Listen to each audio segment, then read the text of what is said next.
Estamos de regreso en Cátedra Médica, miércoles del corazón. Eso indica que tenemos conversaciones interesantes con el doctor Ángel González Medina, el cardiólogo oficial de este espacio. Y hoy vamos a estar hablando sobre el cortisol, la famosa hormona del estrés, doctor, y el riesgo cardiovascular. Vamos, doctor, a iniciar de inmediato hablando de el cortisol, que es ya, la gente la conoce como la hormona del estrés, pero ¿por qué se le conoce así? ¿Cuál es la función de esta hormona en el organismo? ¿Dónde se genera esta hormona? Todo esto vamos a estar conversándolo hoy, doctor. Adelante. Bueno, buenos días a todos de nuevo. El cortisol es una hormona, como tú señalabas, una hormona que es liberada, producida en la corteza de la glándula suprarrenal, es decir, en la parte superficial de la glándula, inducida además por una hormona que se libera a nivel de la glándula que está en el centro de la cabeza, ¿verdad? En la glándula hipofisaria o la glándula pituitaria, como se conoce, que es la ACTH o adrenocorticotropina. Y es interesante saber que esta hormona además se produce a partir del famoso anillo del colesterol. De esas partículas que se van a formar una serie de sustancias, como hemos hablado otras veces, que dependen de, ¿verdad? Por eso el colesterol no es siempre todo malo, sino que también permite que a partir de él se ensamblen una serie de sustancias que son necesarias para la función del organismo. Por supuesto, esta hormona se le llama hormona del estrés porque entra en juego fundamentalmente cuando el organismo está en riesgo, cuando el organismo está en peligro.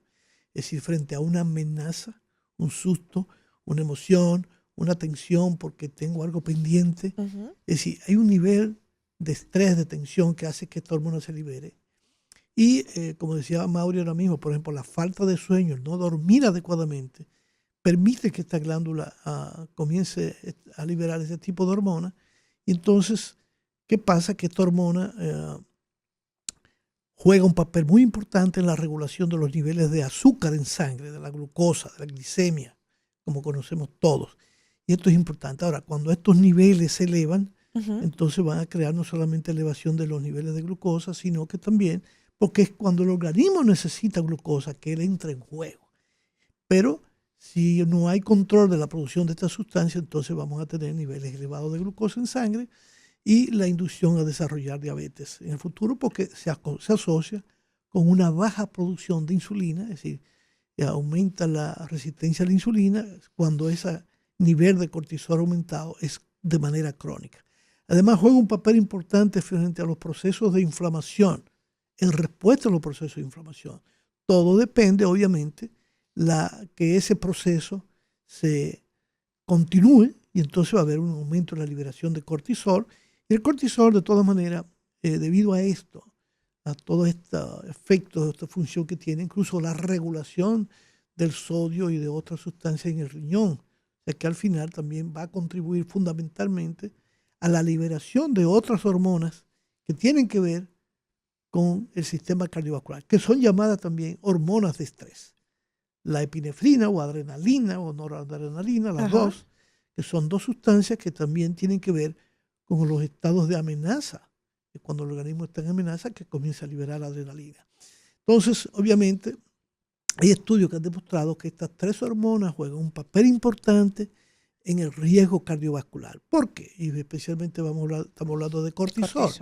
Porque al cortisol inducir a que haya una mayor liberación también de estas llamadas catecolaminas, como se le llama a la adrenalina y la norepinefrina. ¿Qué son, doctor, las catecolaminas? Son hormonas que regulan el sistema nervioso simpático y tienen que ver mucho con el sistema cardiovascular. Entonces, por eso tú ves, cuando una gente está en estrés, aumenta la frecuencia cardíaca.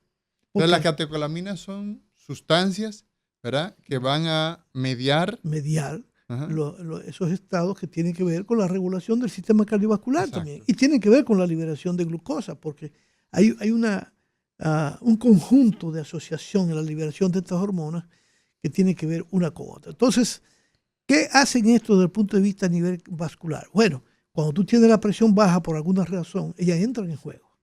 Cortisol, adrenalina, norepinefrina. Si la presión está baja. Y la presión está baja, ¿por qué? Porque el organismo necesita aumentar ese nivel de presión. Claro, dependiendo de la causa, se convierte más bien en un problema de círculo vicioso y de problemas, porque Si está baja porque tú estás deshidratado, eso al final va a tener un efecto negativo.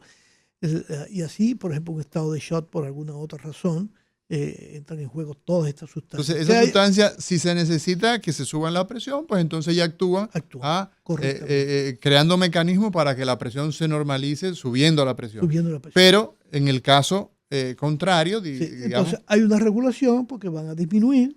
Claro, si la persona tiene razones o causas que mantengan la estimulación de esa sustancia porque están en un estrés constante, entonces esa persona va a desarrollar inicialmente, hipertensión arterial. Sí.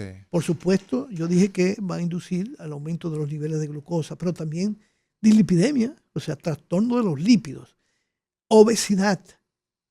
Todo esto va a contribuir también con un estado inflamatorio. Fíjate, ya entran en juego para cuando hay que el organismo necesita defenderse de un proceso inflamatorio, pero su liberación constante de manera crónica va a contribuir a un proceso de inflamación y de daño vascular.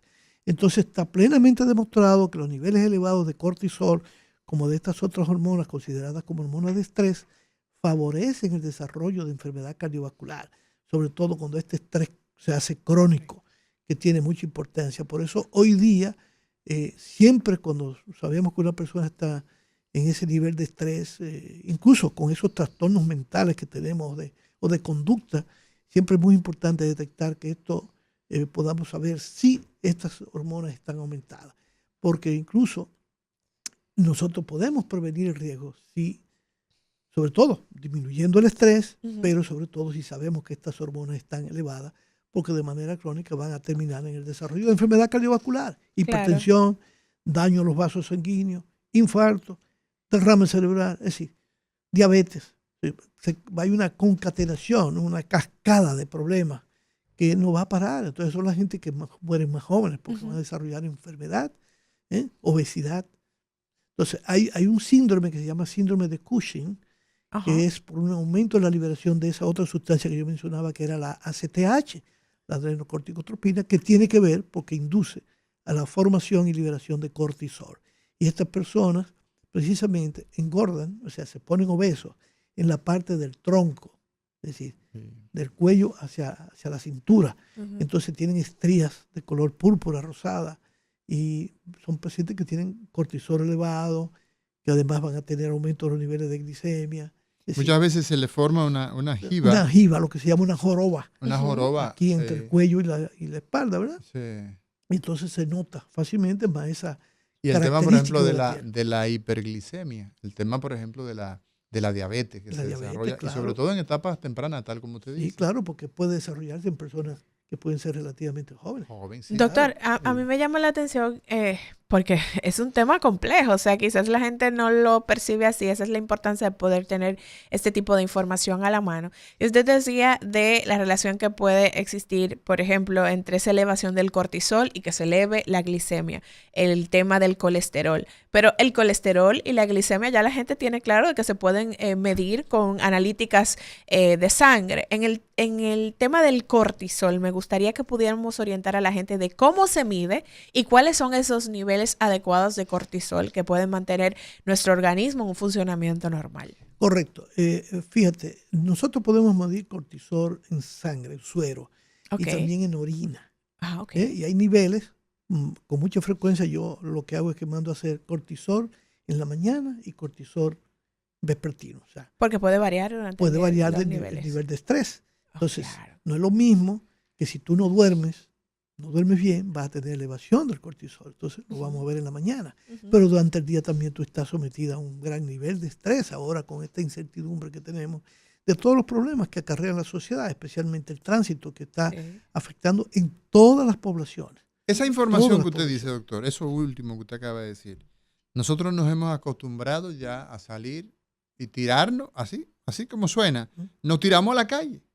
Porque no es que salimos a la calle. O sea, tú dices, bueno, ¿qué vamos a sobrevivir? ¿Qué tengo que hacer? Viene este problema encima, tengo que tirarme para ver si me salvo. Entonces, nosotros nos tiramos a la calle y estamos en un estado permanente de agitación. Vamos a decirlo así.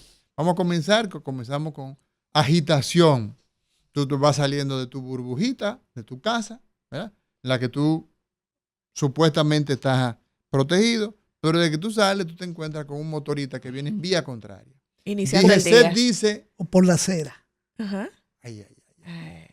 O sea, faltando a la Cristo ley y al sacramentado, Cristo sacramentado, sobre la acera. Y usted que es un, ¿verdad?, ciudadano, va con sus hijos, usted tiene que salir a defenderse. Una ciudadana que anda con sus muchachos, usted tiene que defenderse de toda esa inclemencia. Y la DGCET, si no, búsquenlo en los periódicos, porque la gente a veces dice, no, que esto es política. No, político es todo. Todo es político en la vida, todo. La DGCET dice que no tiene agentes para hacerle frente al desorden que hay aquí con los motoristas y demás hierbas aromáticas. Doctor, ese estado en el que nosotros nos tiramos a la calle en el día a día, ¿qué pasa con ese nivel de cortisol? ¿Cómo eso se asocia y que se deriva finalmente en esos temas cardiovasculares de riesgos? Altamente, altamente amable. Mira, inclusive ahorita yo estaba pensando que era de las cosas pendientes, yo creo que lo he conversado contigo, hacer un estudio de esas personas que andan manejando motores. Sí. Colocarle un mapa. El mapa es... el monitoreo ambulatorio de Dígalo presión al arterial. paso. Ese es el problema de hablar con estos científicos, que ellos creen que todo el mundo lo está entendiendo. Profesor Ángel González Medina. Es que ya hemos hablado, ya todo el mundo sabe. No, acuérdese de lo que dice don Antonio Espaillat y toda la gente que sabe de comunicación, que hay que repetir de veces. Claro. ¿El mapa qué es? Monitoreo ambulatorio de presión arterial, que no solamente, ya hablamos en días pasados de la importancia también del monitoreo de la presión arterial en el hogar. Exacto, entonces eso es, le ponen el aparato de la presión, un brazalete ahí, se lo fijan, se lo amarran bien, ahí, claro, va colocado por 24 horas. A una especie de computadorita, ¿verdad? Sí. Pequeña, que va a registrar los niveles de presión arterial, porque eso está establecido cada qué tiempo, y por 24 horas. ¿Y usted hace todo lo que usted hace normalmente? Normalmente. Y ahí después entonces el médico le dice, mire, su presión es esto o aquello. Lo único es describir en cada momento que la presión se va a tomar, qué estaba haciendo esa persona, porque puede haber elevaciones de la presión arterial que no son significativas. ¿Por qué? Porque ocurrió porque usted iba subiendo 3 pisos e iba rápido. No pasa nada. O bajando rápido. Normal. El corazón necesita Se responder a eso. Se acelera y entonces se eleva la presión. Entonces, esas cosas hay que tomarlo en cuenta antes en la interpretación de esos resultados. Eso es clave, cosa que no se hace, porque yo siempre lo digo, que es muy importante antes de calificar a un paciente hipertenso, sobre todo joven y desconocido como hipertenso. Entonces, colocarle un holter para ver qué tanto se acelera ese corazón, porque el aumento de la frecuencia cardíaca tiene un efecto deleterio. Entonces hay que ver esos tipos que pasan 12, 14 horas montados en un efecto motor. dañino. Efecto dañino a través del tiempo. Sí. Entonces, pero él estaba bien.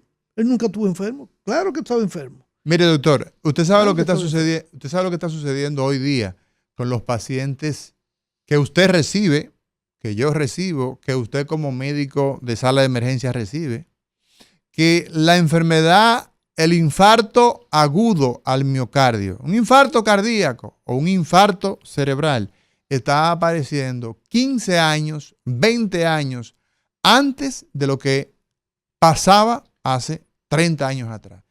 Si usted busca la literatura, le dice la enfermedad cardiovascular, cerebrovascular, aparece después de los 55 años. Normalmente, Claro. Hoy día no es así. Pero Hoy día no es así. Por lo mismo que hemos hablado, porque ese joven se hace hipertenso primero. Desarrolla aterosclerosis primero por todas esas cosas que estamos hablando, que es lo que va a inducir no solamente el infarto miocárdico, sino también no me diga eso. al daño vascular cerebral. Y esto es trascendental, esto es muy importante. ¿Tú te imaginas que comencemos un estudio de investigación ahora que debiera cubrirlo salud pública? La misma DGC. Pero él es amigo suyo, porque él es cardiólogo. Hay que hablarlo, claro. Cardiólogo. Lo que pasa es que no hay tantos recursos para investigación. ¿Quién le dijo a usted, doctor? ¿Tú te imaginas? Claro que paga este país claro. en pachanga. Bueno, tú viste que 30 millones en la confección de tarjetas Supérate. Solamente en confeccionarlo. ¿Te imaginas? 30 con 30 millones lo que tú puedes hacer. Entonces, y es lo que tú dices, ¿cómo uno habla de estas cosas cuando estamos hablando de salud? Es que salud también es todo. Claro. Salud también es todo. Es medio ambiente, es INAPA, es la CAS. Sobre todo. Claro. Sobre todo. ¿Tú me entiendes? Sobre todo. El tema de agua aquí es salud. Claro, Por eso salud, por eso el presupuesto de las aguas está en el mismo paquete del Ministerio de Salud. Correcto. Entonces, fíjate lo importante que Entonces, tú medir todas estas cosas, pues tú vas a encontrar, oye, yo tengo la impresión de que eso va a ser un escándalo cuando digamos que esa gente joven sufre de hipertensión, que tiene cortisol elevado, que tiene, no le haga quizá una epinefrina, dale una noradrenalina, que es más efectiva. O sea, ha sido asociada. ¿Y quién es esa señora? Esa es una catecolamina, eso es una sustancia, una hormona que se libera, como dije, que tiene que ver con el estrés también. También. Pero que daña el sistema. Doctor, cuando nosotros tenemos, para que la gente se forme una idea, sobre todo lo que han tenido pacientes en sala de cuidados intensivos, pacientes críticos, cuando el doctor Amaury García sale o el doctor Ángel González Medina sale y le dice, mire, tenemos la situación de que el paciente suyo, don Juan Pérez,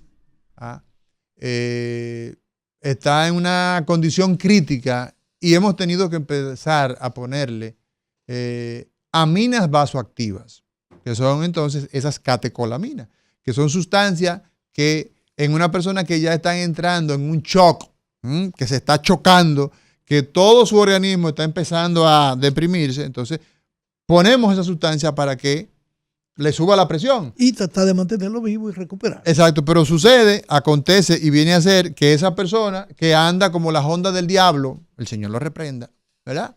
Anda como un demonio en la carretera, esas catecolaminas entonces están cómo, doctor. Esas catecolaminas, ¿cómo están? Están no elevadas. Están a millón. Señores, nos vamos a una pausa. Estamos conversando con el doctor Ángel González Medina sobre cardiología pura, don Kelvin, don Isidro Labur.